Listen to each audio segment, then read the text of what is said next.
ఎదురవన అన్నిపై ఉన్నావంటే నిదరవన కలలే కన్నావంటే నిజమై ముందుకి రానా కలతై ఉన్నావంటే కథనవన అమ్మలో ఉండే సగం అక్షరం నేనే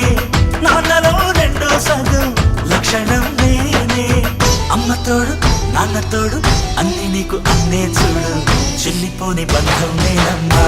చిట్టి చెల్లెమ్మా